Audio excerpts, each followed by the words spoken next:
Okay, thank you, Jenny. So today we will be hearing about the Stratified Ocean Dynamics of the Arctic program. This is an ONR-sponsored project. We'll be hearing from Craig Lee and Harper Simmons. Craig is a senior principal physical oceanographer at the Applied Physics Lab at University of Washington. He studies small-scale dynamics, physical, biogeochemical interactions, as well as ice, ocean, atmosphere dynamics. An important part of his work involves developing new instruments and approaches to collect observations. We will also be hearing from Harper Simmons, who is an associate professor at the College of Fisheries and Ocean Science at the University of Alaska Fairbanks. Harper specializes in dynamical downscaling and ocean modeling of both equatorial flows and near inertial gravity waves and their interactions with sea ice. He's a contributing author to the barotropic tidal forcing code used in several versions of the GFDL ocean model. So I will turn it over to Craig, and I'll give you about a heads up at about 18 minutes based on what we talked about earlier. Great. Okay, well, thank you everybody for having us here today. What we'd like to talk about is first kind of an overview of the ONR Arctic program. It's a sequence of projects really that have come in fairly close succession, and we'll keep going. And then we'll talk a bit more specifically about the Stratified Ocean Dynamics of the Arctic SODA program. The work you're going to see is a result of a large team of people, or several large teams of people actually, not just the SODA team, but the marginalized zone and the sea state team and others. Each of these is a medium-sized experiment with a couple dozen investigators. So I probably don't need to remind this audience that the Arctic is changing, and we see that reflected in a number of different aspects, right? Increased air temperature is a big one. The dramatic loss of summertime sea ice is the one that's much in the news, and has it's not just extent, but it's thickness as well. It's the nature of the ice. It tends to be first year, weaker, more mobile these days, right? More subject to degradation.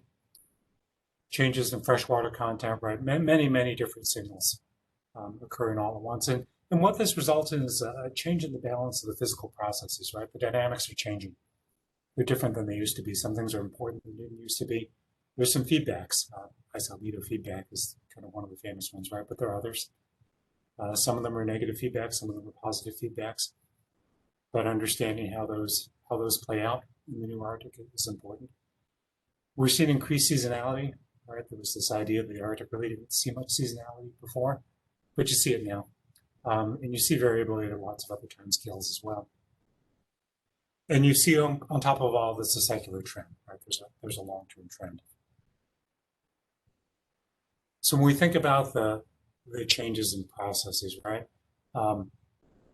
Atmospheric warming has really been the largest driver of sea ice melt. It's just the thermodynamic melt, right? Melting the ice from the top. But basal melt, melting it from below, is becoming increasingly important.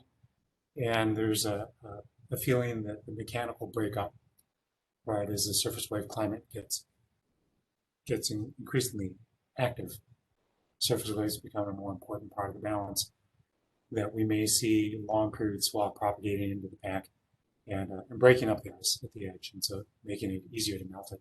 So then you get a marginal ice zone like what you see it on the east side of Greenland, right, which has not typically been present in the central Arctic, and say the Beaufort where we've been working. So every good process study needs a cartoon, and this is the cartoon that started with the marginal ice zone experiment, is being used for SODA as well. But it tries to capture the zoo of different processes that you see. You know, some of the big ones again are ice albedo feedback, right? The idea that you get more ponding, you get more open water. These areas are dark. They absorb more solar radiation, increasing the amount of ice melt, so it's positive feedback. Similarly, as you get more mobile ice, the transfer momentum between atmosphere to ocean becomes more efficient. Probably generate more internal waves, you probably get more mixing. That in turn allows you to bring heat up from the upside down Arctic, where it's cold and fresh on top, and warm and salty deeper. So if you can access that deeper water, and by deeper, we're talking about layers that include near surface temperature maximum, below that Pacific summer water, and below that Atlantic water. So several sources of heat that are stored subsurface that if the mixing climate were to change, you slowly start to access that heat. And you can either melt ice more rapidly during breakup, you can delay the freeze up. We've seen all these effects. So I won't belabor the cartoon, we can talk about that more further down the line, but just in the interest of keeping moving. What do we mean when we talk about Arctic change, right? This is a plot from one of Andrew Krashetinski's papers. And you see lots of curves, right? In the upper left, it's annual ice extent.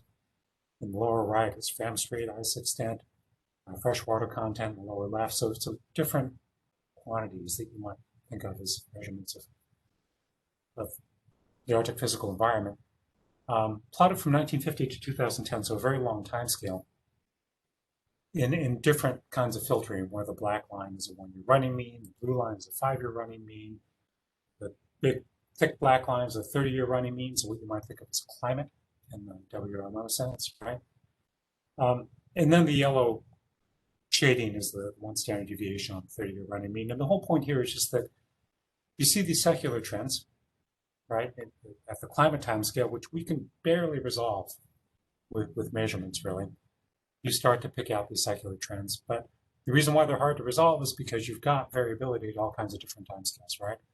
At interannual timescales, 5-year timescales, seasonal timescales. Systems non-linear, so all these scales are connected, right? If you really want to develop predictability at any given scale, you probably need to know something about the other scales as well. Which points to the connections between process studies and larger scale modeling. So I do observations, and I tend to think about things in terms of scales.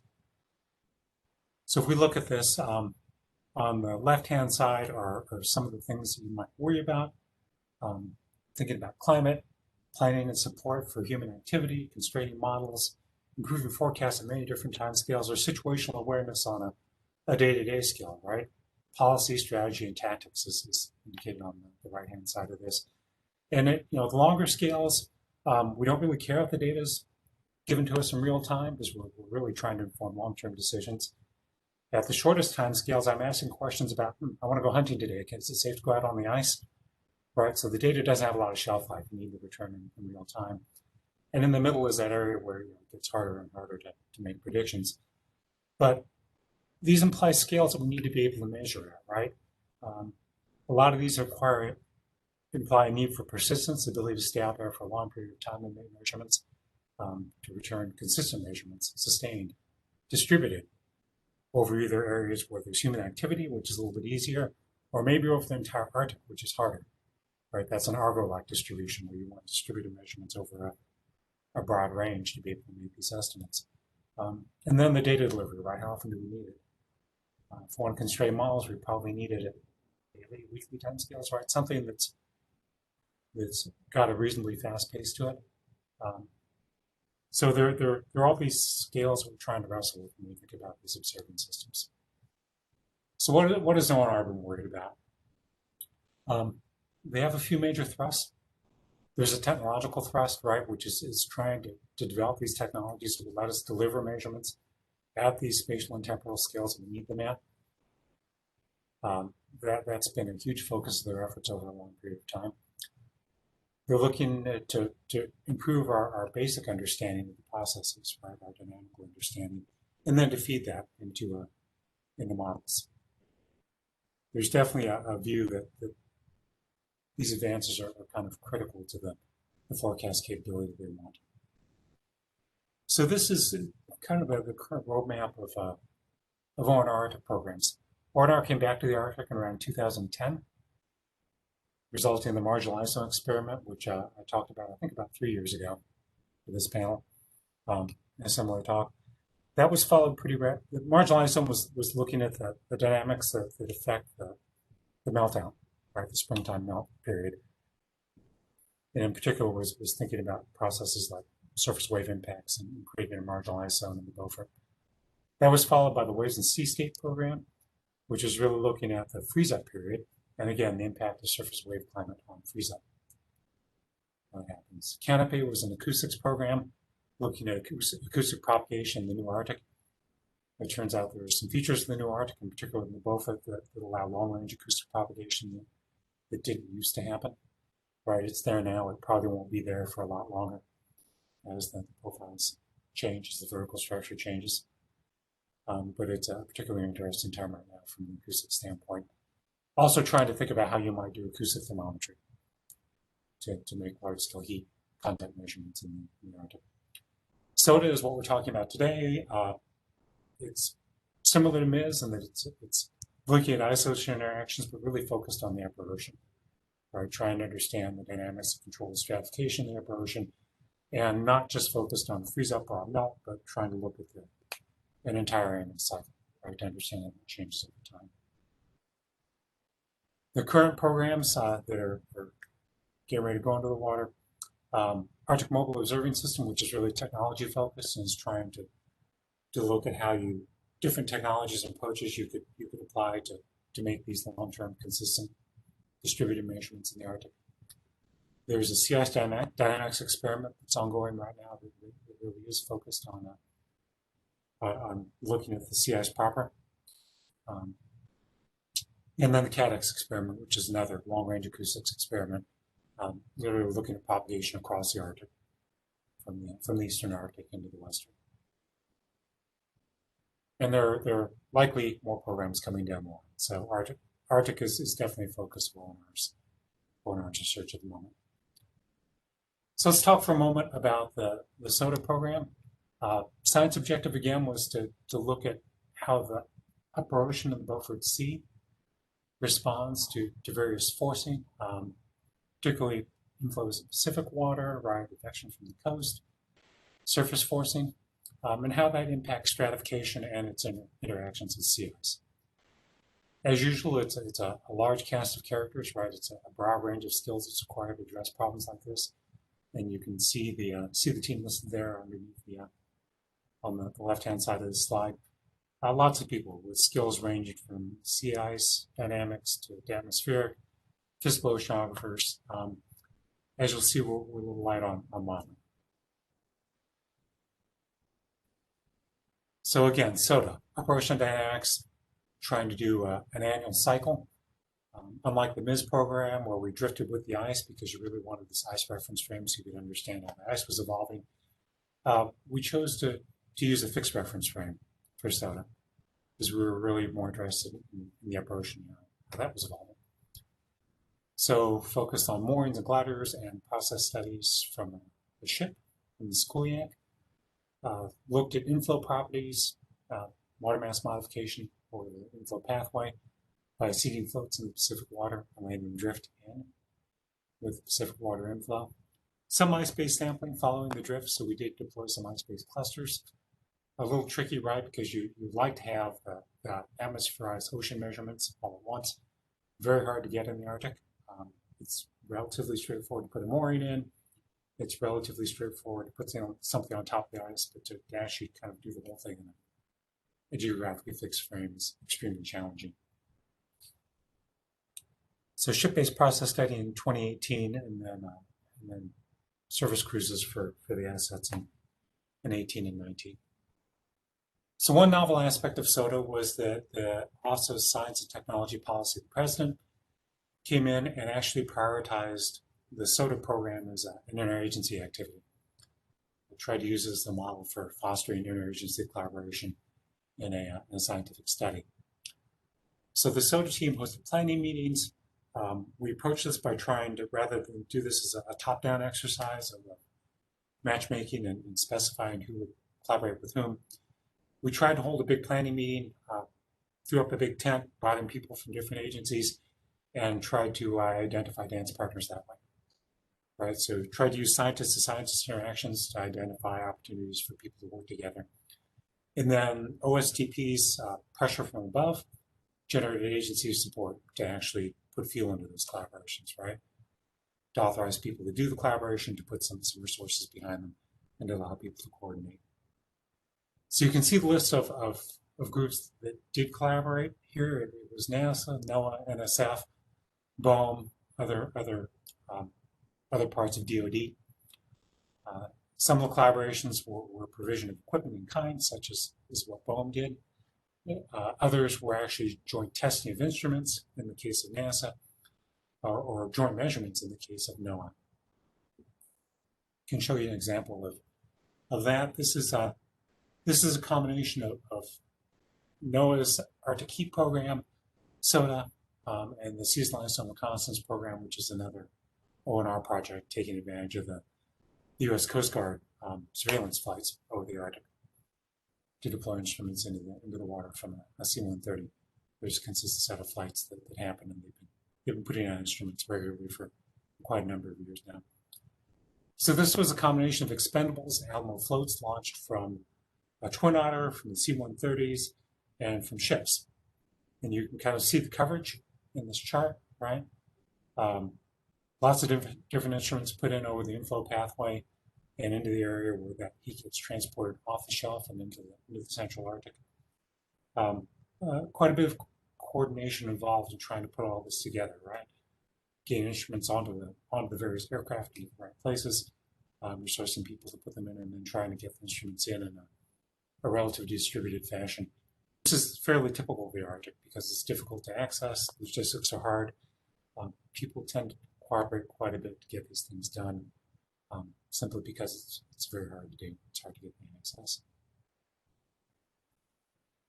So quickly, I'm running through my time here, but this is 2018 activity from SODA. You can see a variety of things happening. Skoliak in the light blue line, Healy in the orange line, Moorings in the red symbols, drifting assets in the squiggly orange and green and blue lines up to the north, kind of in this area here. Oops. Let's go back. And then the process study sampling in the blue line. Floats deployed over here, and PIs, pressure inverted echo sounders, kind of in the inflow pathway. So again, a system that's composed of many different complementary parts, right? Different observing approaches that have complementary strengths and weaknesses. We came back out in 19. There was no process study in 19, but Healy conducted some synoptic survey work using underway CTD, and Bladders, various other assets put out. Again, more ice-based clusters and the Moorings. All this is bound together by remote sensing, extensive array of remote sensing through collaboration with the National Ice Center and with Seastars in Miami. The remote sensing comes in a couple of different ways. We bring analysts out with us on the ship, and they assist in targeting ice flows for putting out ice-based clusters and for helping navigate pathways for the ship. It can be very challenging to deploy and recover moorings through the ice, and so having this imagery is really critical to that. But just as important, or perhaps more important really, is the fact that we continue these collections through the entire course of the experiment. So we have a great library of ice imagery over all the assets, focused on the assets over the program. And we go back to that to understand what the ice conditions were, what flow size distribution was, what ice mobility was, right? And that helps us link the ice, the atmospheric forcing, and the underlying response of the ocean together when we go back to actually look at the observations that we've collected. Process tools, whoops, there was an animation here, didn't realize that. So aboard the Skoliak, a number of different synoptic survey tools, and then a number of autonomous tools used to expand the footprint of the ship. This is the modern way of doing process studies from a ship, right? You bring out a number of fast tools you run from the ship, and you bring out an even larger number of autonomous tools that you deploy to operate around the ship during the time that you're sampling. So you get a much better look at the ocean through a number of different lenses. Hey, Craig, I'm just giving you your 18-minute notice. So great. Thank you. The observation slides. Harper's going to talk more about this, but one of the really big accomplishments from SODA so far has come out of the process study. They identified a warm filament extending of Pacific water extending in, moving off the coast, and then disappearing from the surface imagery. and followed that and surveyed it. And fundamentally, right, it's the difference between a bulk view that looks like this spreading of warm water from the Pacific, if you look at it from floats or some other coarser tool to collect observations with, right, it looks like the warm water is spreading in a sheet coming out of the Pacific water. But when you really look closely, it turns out that the mechanisms that are probably doing that work are small scale or fine scale processes like filaments that go unstable, move off the coast and subduct, slip under the fresher, colder water. And Harper will talk more about that. We had a number of moorings in SODA, very heavily instrumented to look at both structure of the ice, right, detailed measurements of ice draft, as well as upper ocean properties. So the ability to look at internal waves, mixing, and connection with the ice properties,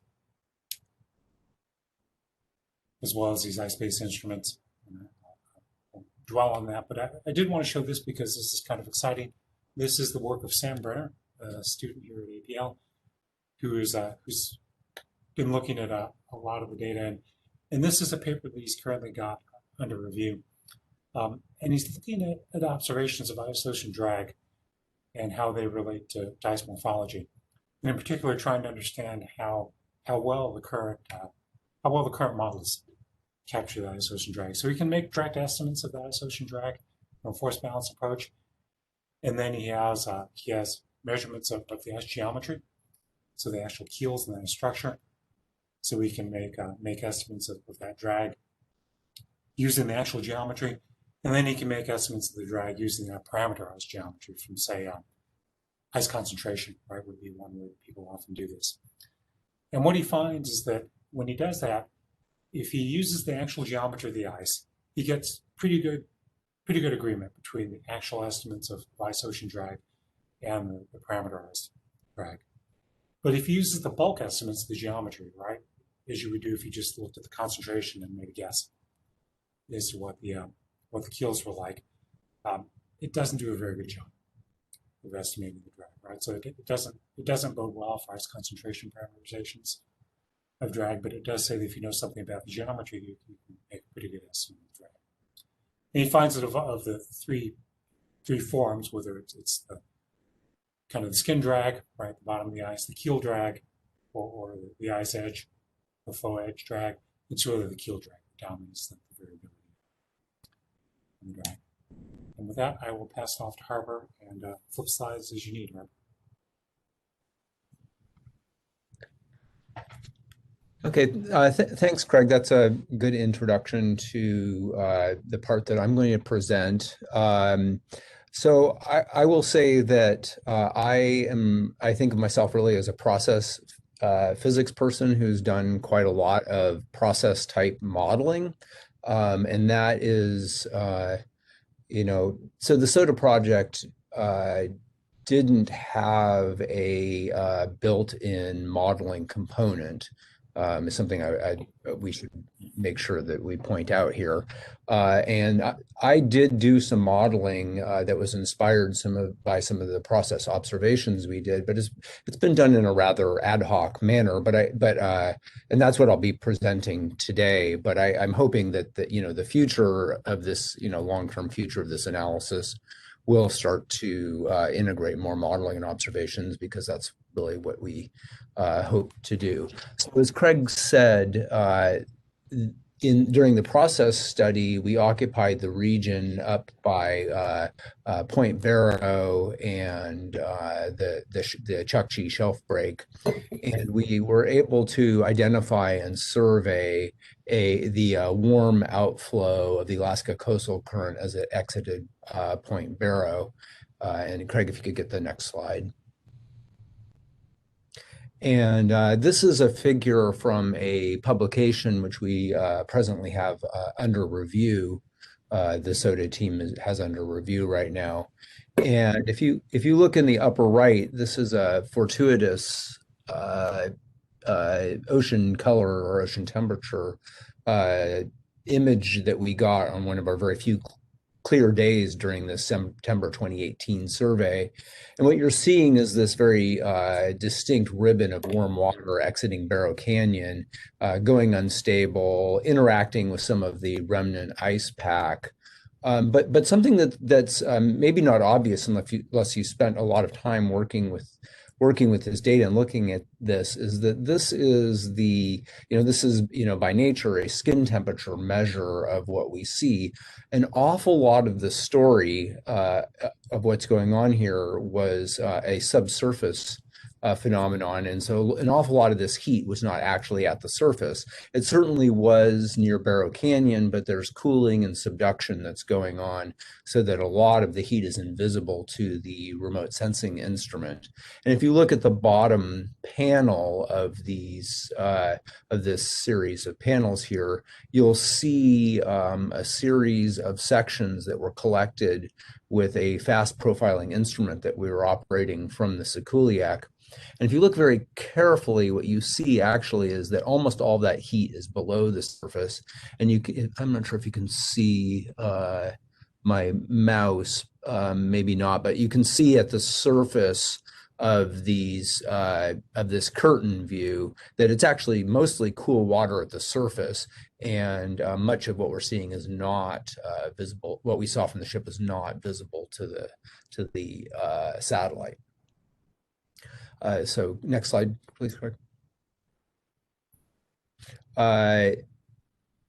We were able to collect some very, very high resolution information about this plume using ship-based turbulent microstructure profilers, very fast profiling CTDs, in addition to, as Craig mentioned, a number of instruments that were deployed to operate around the ship.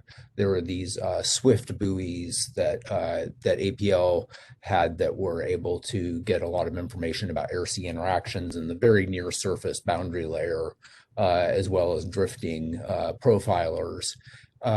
And this inspired us really, this is effort that I've been kind of leading, but this inspired us to see if we could try and make some kind of process-oriented simulations of this outflow and learn something about it to support the really pretty comprehensive dynamical analysis that we were able to support from the analysis. So what you're looking at here is a region of a process model, which is run by Kate Hedstrom and Seth Danielson here at our college. And it's called PAROMS. It's a pan-Arctic model, and it's really a process model in the sense that it's being forced by a reanalysis product and by ocean state boundary conditions, but it's not data assimilative. Beyond the fact that it's using reanalysis, air-sea interactions, and wind stresses and lateral boundary conditions. And it has about 5-kilometer resolution in the Barrow Canyon region. And I use this as a nest for a sort of semi-realistic Barrow Canyon region model. Next slide. So this is what you're seeing. The main slide here is what happens when you downscale down to, in this particular case, 1 kilometer resolution. I've gone to even higher resolutions, and this is a rather expensive experiment to run. It's a nested ice ocean model, so there's ice open boundary conditions in here, which can be somewhat tricky to deal with. And what you're looking at here is actually the column maximum temperature. And that's important because at the inflow, the column maximum temperature occurs at the surface. But as you get offshore, that temperature is actually subsurface. And so this kind of a dipole looking feature that you're seeing off Barrow Canyon penetrating into the basin is actually 50 to 70 meters below the surface. So there's some subduction, and that is heat, which is underneath the simulated ice pack. You can see the faint black lines are sea ice concentration, which are largely reflecting the advection of heat coming in, but also there's a significant amount of basal melt going on from the model. Processes which are parameterized, we recognize. Next slide. And now I'd like to just talk about the challenges. So what I just presented was some effort to begin to try and simulate this process. I do not want to suggest that the process simulations mimic what we observed in detail during the survey, and the reason for that is there's multiple reasons why this process model gives you many outcomes. You run the model, you set it up differently. That instability of that inflowing jet is fairly chaotic and unpredictable, but there also seem to be some systematic deficiencies in the model that we're still struggling to understand. But I just want to use this slide to point out some of the challenges that we have, particularly when you start thinking about like large-scale state estimate type models. So this is a detail of a section that we measured from the ship using the FAST CTD system. And this really highlights this subsurface temperature structure. The upper panel is temperature, the lower temperature is salinity. And you can see a lot of this heat is isolated from the surface. And the remote sensing products that are often helpful to constraining a reanalysis ocean product can't see this unless you happen to have in situ resources. So it's a really very difficult problem to constrain these models, broadly speaking. I mean, maybe we could share we would be happy, in principle, to share the data from this project with a proper state estimate effort, and perhaps they might be able to do better with this particular realization. But in general, this is not an easy process to capture in detail. And one of the things we are learning from the process modeling is that many of the details really are quite important. And Craig showed those kind of more basin aggregate views of the warm Pacific water from large scale surveys. But when you look in detail, either from a ship survey or from these process models, there is a lot of devilish details here. We have to, worry a lot about these little squirts and filaments, and they're not readily parameterizable or constrainable in a state estimate model. So next slide, please. And I must be pretty close to my time here, but then this is just another view. The larger figure is one realization of this outflow. Above is the satellite surface temperature, below is the temperature maximum. That provides you a slightly different view. But there are these notable deficiencies in the model that I would like to understand. But one of the main ones is that the model outflow just doesn't like to cross isobaths and flow into the basin in the way that we observe.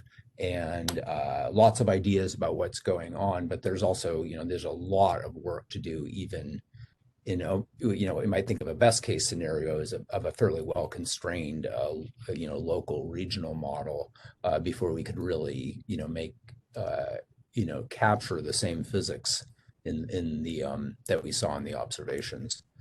Next slide. And I think we should be about to the end of our time. So this is just a summary, two summary slides. One really addresses what Craig went over, which is that SODA has had a broad focus on process type studies that would be, clearly valuable to improving synoptic forecasting capabilities. Also a technology component for delivering sustained observations, which are also, fairly essential if you're going to have some kind of useful state estimate of some of these details. And, we saw these subducting filaments of Pacific water that are transporting heat off of shelf and into the Beaufort interior. And a really, I think, key result from SODA, a great result, which very much feeds back to modeling, is this these direct measurements of ice ocean drag, and some suggestions about how we might parameterize that. This is the kind of very practical information that you would want, because those ice ocean drag coefficients really make a difference in your simulations. And last slide, please. And then to summarize the modeling part, we have these process models that resolve lots of the physics of the chaotic boundary currents that are bringing this heat into the Beaufort interior. It was resolving a lot of the MIZ processes, but there's problems and there's challenges, but we think that the details of these boundary current instabilities really are important in terms of how you end up with this climatically important ice ocean heat balance, and hence air-sea interactions and the overall ice balance of the basin. So that's everything that I have, and thanks for giving us a chance to present.